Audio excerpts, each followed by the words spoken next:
People TV ವೀಕ್ಷಕರಿಗೆ ನಮಸ್ಕಾರ. ನಾನು ವಿವೇಕಾನಂದ HK.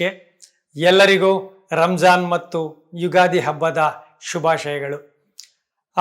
ಗೊತ್ತಿದೆ, ಸಾಮಾನ್ಯವಾಗಿ ಈ ರಂಜಾನ್ ಮತ್ತು ಯುಗಾದಿ ಒಟ್ಟೊಟ್ಟಿಗೆ ಬಂದಾಗ ಒಂದು ರೀತಿಯ ಥ್ರಿಲ್ ಆಗುತ್ತೆ. ಯಾಕೆಂದರೆ ಈ ದೇಶ ಎರಡು ದೊಡ್ಡ ಧರ್ಮ ಅಥವಾ ಮತಗಳ ಆಧಾರದಲ್ಲಿ ನಡೀತಾ ಇದೆ. ಅಂದರೆ ಜಾತ್ಯತೀತ ದೇಶ ಆದರೂ ಕೂಡ ಮುಸ್ಲಿಂ ಮತ್ತು ಹಿಂದೂ ಜೀವನ ಶೈಲಿ ಏನಿದೆ, ಈ ಎರಡು ಜೀವನ ಶೈಲಿ ಹೆಚ್ಚು ಕಡಿಮೆ ಸಮಾನಾಂತರವಾಗಿ ಈ ದೇಶದಲ್ಲಿ ನಡೀತಾ ಇದೆ. ಪ್ರಾರಂಭದಲ್ಲಿ ಸನಾತನ ಧರ್ಮ ಅಥವಾ ಹಿಂದೂ ಜೀವನ ಶೈಲಿಯೇ ಇದ್ರೂ ಕೂಡ ಒಂದು ಹಂತ ಕಾಲಘಟ್ಟದಲ್ಲಿ ಕೆಲವು ದಾಳಿಕೋರರು ಅಥವಾ ವಿಸ್ತರಣಾವಾದಿಗಳು ಈ ದೇಶಕ್ಕೆ ಬಂದು ಆಕ್ರಮಿಸ್ಕೊಂಡ ಮೇಲೆ ಅವರು ಕೂಡ ಇಲ್ಲಿನ ಮೂಲ ನಿವಾಸಿಗಳ ಜೊತೆ ಬೆರೆತು ಈವನ್ ಸ್ವಾತಂತ್ರ್ಯ ಹೋರಾಟದಲ್ಲೂ ಕೂಡ ಜೊತೆಯಲ್ಲೇ ಮಾಡಿ ಆಮೇಲೆ ಧಾರ್ಮಿಕ ಆಧಾರದ ಮೇಲೆ ಎರಡು ದೇಶ ಆದರೂ ಕೂಡ ಇಲ್ಲೇ ಯಾರು ನೆಲೆ ನಿಂತರು ಅವರು ಒಟ್ಟಿಗೆ ಆಗಿ ಈಗ ಹೆಚ್ಚು ಕಡಿಮೆ ನನ್ನ ಒಂದು ಅಂದಾಜಿನ ಪ್ರಕಾರ ಸುಮಾರು 90ರಿಂದ 100 ಕೋಟಿ ಜನ ಹಿಂದೂಗಳು ಮತ್ತು 20-25 ಕೋಟಿ ಅಷ್ಟು ಜನ ಮುಸಲ್ಮಾನರಿದ್ದಾರೆ. ಮುಸಲ್ಮಾನರಿಗೆ ಈ ಹಬ್ಬ ಒಂದು ರೀತಿ ತುಂಬಾ ಪವಿತ್ರವಾದಂತಹ, ಅದರಲ್ಲೂ ಕಠಿಣವಾದಂತಹ ಹಬ್ಬ. ಯಾಕೆಂದ್ರೆ ಅವರು 30 ದಿನಗಳ ಕಾಲ ಉಪವಾಸವನ್ನ ಮಾಡಿ ಸಂಜೆ ಮತ್ತು ಬೆಳಗ್ಗೆ ಮಾತ್ರ ಊಟ ಮಾಡಿ ಪ್ರೇಯರ್ ಮಾಡಿ ಕಠಿಣವಾದ ವ್ರತವನ್ನ ಕೈಗೊಳ್ತಾರೆ. ಅದರಿಂದ ಸಹಜವಾಗಿ ಉಪವಾಸದಿಂದ ದೇಹ ಮತ್ತು ಮನಸ್ಸಿನ ಶುದ್ಧೀಕರಣ ಕ್ರಿಯೆ, ಅದ್ರ ಮೇಲೆ ನಿಯಂತ್ರಣ ಹೊಂದಲಿಕ್ಕೆ ಆ ರೀತಿಯ ಆಚರಣೆ ಬಂದಿದೆ. ಹಾಗೆ ಯುಗಾದಿ ಹಬ್ಬ ಕೂಡ ಒಂದಷ್ಟು ಒಂದು ಇಡೀ ಭಾರತದ ಒಂದು ಭೌಗೋಳಿಕ ವ್ಯವಸ್ಥೆಗೆ ವಸಂತ ಕಾಲ, ಚಿಗುರುವ ಕಾಲ, ಪ್ರಾಕೃತಿಕವಾಗಿ ಕೂಡ ಒಂದು ಮಹತ್ವದ ಕಾಲ ಮತ್ತು ಹೊಸ ವರ್ಷ ಪ್ರಾರಂಭದ ವರ್ಷ. ಈ ಹಬ್ಬಗಳಲ್ಲಿ ಒಂದಷ್ಟು ಮೌಢ್ಯತೆ, ಒಂದಷ್ಟು ನಂಬಿಕೆ, ಒಂದಷ್ಟು ಭಕ್ತಿ ಈ ಎಲ್ಲ ತುಂಬಿದ್ರು ಕೂಡ ಇವೆಲ್ಲ ಒಂಥರ ಸಾಂಸ್ಕೃತಿಕ ಉತ್ಸವಗಳು.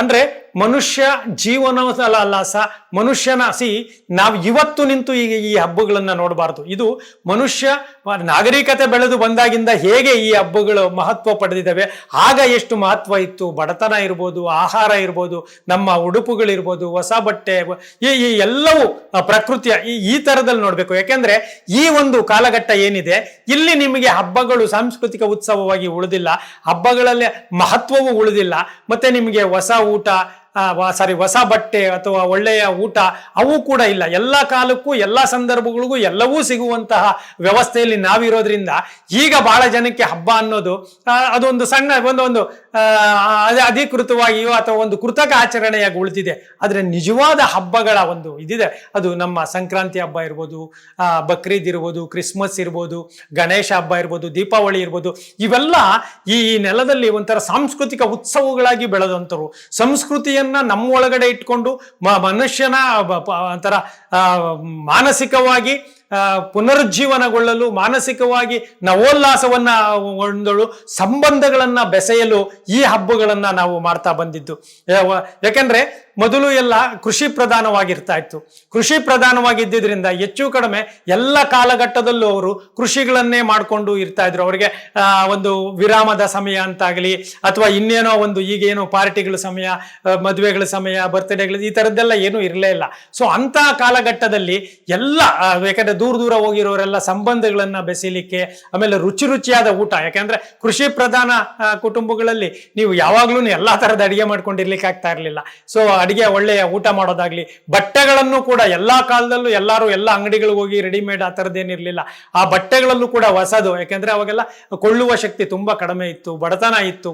ಎಲ್ಲೋ ಯಾವುದೋ ಒಂದು ಹಣ ಬಂದು ಆ ಹಣದಲ್ಲಿ ಹೊಂದಿಸಿ ಸಾಲಗಳನ್ನು ಮಾಡಿ ಕೂಡ ಹಬ್ಬ ಮಾಡ್ತಾ ಇದ್ದಂತಹ ಸಂದರ್ಭಗಳು ಎಲ್ಲ ಇತ್ತು. ಸೊ ಆ ಕಾರಣಕ್ಕಾಗಿ ಹಬ್ಬಗಳು ಸಾಂಸ್ಕೃತಿಕ ಉತ್ಸವಗಳು. ಆದ್ರೆ ಮೌಢ್ಯತೆ ಕೂಡ ಇದೆ, ಇಲ್ಲ ಅಂತಲ್ಲ. ಹಬ್ಬಗಳಿಂದಾಗಿ ಒಂದಷ್ಟು ಆಚರಣೆಗಳ ಮೌಢ್ಯತೆಯನ್ನ ನಾವು ಅನುಸರಿಸ್ಬಿಟ್ಟಿದ್ದೀನಿ.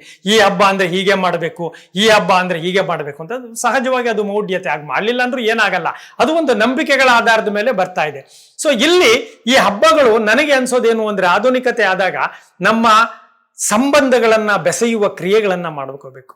ಈಗ ನೀವು ರಂಜಾನ್ ಅನ್ನೋದು ನೀವು ನಿಮ್ಮ ದೇವರಿಗೆ ಒಂದು ಉಪವಾಸ ಮಾಡ್ತೀರಿ, ಅದೇನು ಆಚರಣೆ ಮಾಡ್ತೀರಿ, ಅಥವಾ ಯುಗಾದಿಯನ್ನ ನಿಮಗೆ ಹೇಗೆ ಬೇಕೋ ಅಥವಾ ಬೇವು ಬೆಲ್ಲ ತಿಂದು ಎಲ್ಲ ಮಾಡ್ತೀರಿ. ಆದರೆ ಸಂಬಂಧಗಳಿದಾವಲ್ಲ, ಮನುಷ್ಯ ಸಂಬಂಧಗಳು, ಅದು ಗಾಢವಾಗಲಿಕ್ಕೆ, ಮನುಷ್ಯನನ್ನ ನೆಮ್ಮದಿಯಿಂದ, ಶಾಂತಿಯಿಂದ, ಪ್ರೀತಿಯಿಂದ ಮತ್ತೆ ಪುನರ್ ಸ್ಥಾಪನೆ ಮಾಡಿಕೊಂಡು ಈ ಒಂದು ವರ್ಷದ ಅವಧಿಯಲ್ಲಿ, ಯಾಕಂದ್ರೆ ಹಬ್ಬಗಳು ವರ್ಷಕ್ಕೊಂದ್ಸರಿ ಬರುತ್ತೆ, ಈ ಒಂದು ವರ್ಷದ ಅವಧಿಯಲ್ಲಿ ನಡೆದಿರುವಂತಹ ಎಲ್ಲ ನೆಗೆಟಿವ್ ಚಿಂತನೆಗಳನ್ನ ಮರೆತು ಸಂಬಂಧಗಳ ಬೆಸೆಯುವ ಕ್ರಿಯೆಯಾಗಿ ಈ ಹಬ್ಬಗಳನ್ನ ನೋಡಬೇಕು. ಇದು ಕೌಟುಂಬಿಕ ಸಂಬಂಧಗಳಾಗಿರ್ಬೋದು, ಸಾಮಾಜಿಕ ಸಂಬಂಧಗಳು ಆಗಿರಬಹುದು.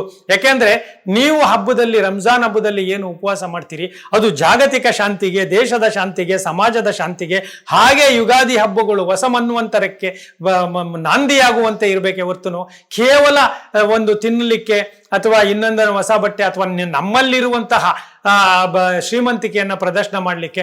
ಅದಕ್ಕೆ ಕುರಾನ್ ಪ್ರಕಾರ ಅಲ್ಲಿ ನೀವು ದಾನವನ್ನ ಮಾಡು, ನಿನ್ನ ಹತ್ರ ಇರುವ ರಂಜಾನ್ ಹಬ್ಬದಲ್ಲಿ ನಿಮ್ಮ ಹತ್ರ ಇರುವ ಒಂದಷ್ಟು ಏನು ಸಿರಿವಂತಿಕೆ ಇದೆ, ಆಹಾರ ಇದೆ, ಅದನ್ನ ದಾನ ಮಾಡುವಂತ ಕೂಡ ಹೇಳುತ್ತೆ.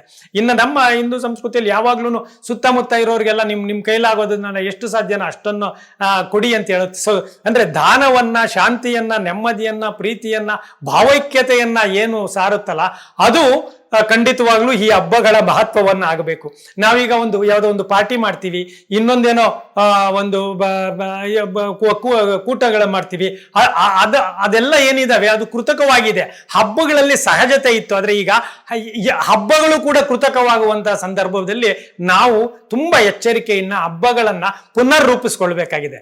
ಇಷ್ಟು ದಿನ ನೀವು ರಂಜಾನ್ ಅನ್ನ ಹೇಗೆ ಮಾಡ್ತಾ ಇದ್ರಿ ಅಥವಾ ಯುಗಾದಿಯನ್ನ ಏನು ಮಾಡ್ತಾ ಇದ್ರಿ, ಅದನ್ನ ಪುನರ್ ರೂಪಿಸಿಕೊಂಡು ಅದೆಲ್ಲವೂ ಕೂಡ ನಮಗೆ ನಿಜವಾಗ್ಲೂ ಮತ್ತೆ ಹಳೆಯ ಮತ್ತು ಹೊಸದರ ಸಮ್ಮಿಲನವಾಗಿ ಹಬ್ಬಗಳಲ್ಲಿ ತುಂಬಾ ಖುಷಿ ಅಂತ ನಿಜವಾಗ್ಲೂ ನಾವು ಇನ್ವಾಲ್ವ್ ಆಗಿ, ಈಗ ಅಯ್ಯೋ ಹಬ್ಬ ಏನು ದಿನ ಮಾಡ್ಬೋದು, ಹಬ್ಬ ಏನು ದಿನ ತಿನ್ಬೋದು, ಹೊಸ ಬಟ್ಟೆ ಯಾವಾಗ ಬೇಕಾದ್ರೂ ಹಾಕ್ಬೋದು ಅನ್ನುವಂತಹದ್ದು ವಸ್ತು ಸಂಸ್ಕೃತಿಯನ್ನ ನೀವು ಬಿಟ್ಟುಬಿಡಿ.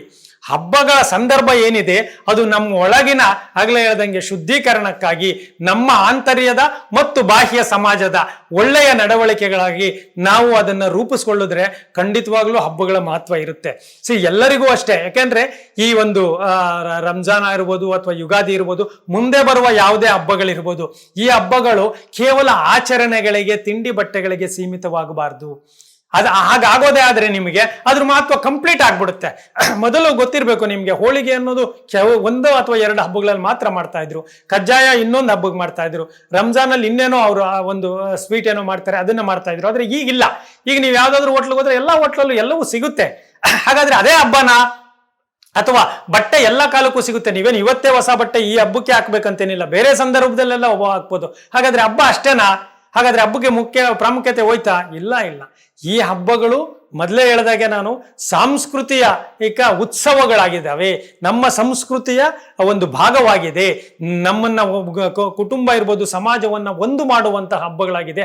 ಅದರಿಂದ ಮತ್ತೆ ನಾವು ಅದನ್ನ ಆಧುನಿಕತೆಗೆ ಹೇಗೆ ಬೇರೆ ಎಲ್ಲ, ಈಗ ನಮ್ಮ ಉಡುಪುಗಳನ್ನ ನಾವು ಹೇಗೆ ಮಾಡ್ಕೊಂಡ್ವಿ, ವೆಹಿಕಲ್ ಅನ್ನ ನಾವು ಹೇಗೆ ಮಾಡ್ಕೊಂಡ್ವಿ, ಶಿಕ್ಷಣ ಮತ್ತು ಆರೋಗ್ಯವನ್ನ ನಾವು ಹೇಗೆ ಮಾಡ್ಕೊಂಡ್ವಿ, ಸೊ ಅದೇ ರೀತಿ ಹಬ್ಬಗಳನ್ನು ನಾವು ಪುನರ್ ರೂಪಿಸ್ಕೊಳ್ಬೇಕಾಗುತ್ತೆ. ಪುನಃ ನಮ್ಮನ್ನ ಅದು ಚೇತೋಹಾರಿಯಾಗಿರುವಂತೆ ಮುಂದಿನ ಒಂದು ವರ್ಷಕ್ಕೆ ಅಥವಾ ಇನ್ನೊಂದು ಹಬ್ಬ ಬರೋವರೆಗೂ ನಮ್ಮನ್ನ ಜೀವನೋತ್ಸಾಹ ಹೆಚ್ಚಿಕೊಳ್ಳಿಕ್ಕೆ, ನಮ್ಮ ಆರೋಗ್ಯವನ್ನ, ಮಾನಸಿಕ ಮತ್ತು ದೈಹಿಕ ಆರೋಗ್ಯವನ್ನ ಕಾಪಾಡ್ಕೊಳ್ಲಿಕ್ಕೆ ಈ ಹಬ್ಬಗಳು ಒಂದು ನೆಪವಾಗಬೇಕು, ಒಂದು ವೇದಿಕೆಯಾಗಬೇಕು.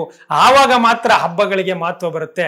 ಅದನ್ನ ಹೊರತುಪಡಿಸಿ, ಆಗ್ಲೇ ಅದನ್ನೇ ಹೇಳಿದ್ದು ನಾನು, ಅದೊಂದು ಮೌಢ್ಯವೋ ಭಕ್ತಿಯೋ ಅಥವಾ ಕಡ್ಡಾಯವಾಗಿ ಸುಮ್ಮನೆ ಏನೋ ಶಾಸ್ತ್ರಕ್ಕೆ ಮಾಡಬೇಕು ಅಂತೇಳಿ ಮಾಡೋದಿದೆಯಲ್ಲ, ಅದು ಹಬ್ಬಗಳು ಸಾಯ್ತಾ ಇರ್ತವೆ, ಮನುಷ್ಯನ ಜೀವನೋತ್ಸವವು ಸಾಯ್ತಾ ಇರುತ್ತೆ. ಹಾಗಾಗೋದು ಬೇಡ. ಈ ಹಬ್ಬಗಳು ಖಂಡಿತವಾಗಲೂ ಒಂದು ಜೀವನೋತ್ಸಾಹ ತುಂಬುವ ಸಾಂಸ್ಕೃತಿಕ ಉತ್ಸವಗಳಾಗಲಿ, ಎಲ್ಲರೂ ಅದು ಹಿಂದೂ ಮುಸ್ಲಿಂ ಅನ್ನುವ ಭೇದ ಭಾವಗಳನ್ನು ತೆಗೆದು ಮನುಷ್ಯರೆಲ್ಲವೂ ಒಂದೇ ಅನ್ನುವಂತಹ ನಿಟ್ಟಿನಲ್ಲಿ ಹಬ್ಬಗಳು, ನಾವು ಕೂಡ ರಂಜಾನ್ಗೆ ಹೋಗಿ ಭಾಗವಹಿಸಿ, ಅವರೂ ಕೂಡ ಯುಗಾದಿ ಹಬ್ಬಕ್ಕೆ ಬಂದು, ಇದು ಒಂದು ಸಾಂಸ್ಕೃತಿಕ ಉತ್ಸವ ಅಷ್ಟೇ. ಇಲ್ಲಿ ಜಾತಿ ಧರ್ಮ ಪಂಥಗಳು ಏನೂ ಇರಬಾರ್ದು.